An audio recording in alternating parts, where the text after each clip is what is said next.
a little bit about the difference between, the plug and other bone grafts. So, we have so many products on the market.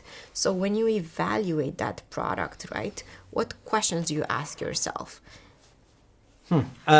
So, when I'm looking at a graft material, number one, I want handling. What is my experience going to be? And so that is in one category. The other categories I'm looking at are going to be the ease of use, the turnover time, and then ultimately the quality of bone that I'm going to receive from that material. Looking at these things individually, the handling is extremely important, right?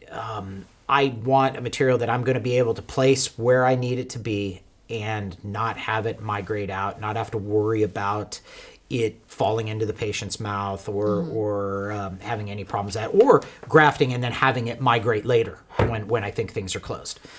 As far as the ability to grow bone, that's that's very, very high on the list, right? I want something that is going to grow bone within a reasonable period of time. And as we know, there are a lot of materials out there, and especially in the alloplastic world, there are a lot of materials out there, and many times those materials, and I've been burned in the past, where they break down too quickly.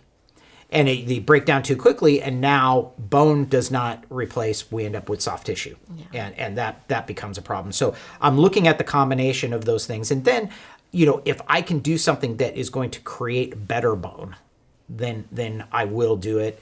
And then I'm looking at what else do I need to do in order to use this product. So one of the reasons why, for me, like I said, with socket preservation or alveolar ridge preservation, the plug is an ideal situation. It's also ideal from an economic point of view. And it's an economic point of view because I can get patients to buy into treatment at a lower price point, and then be able to move forward with the definitive treatment that they really want.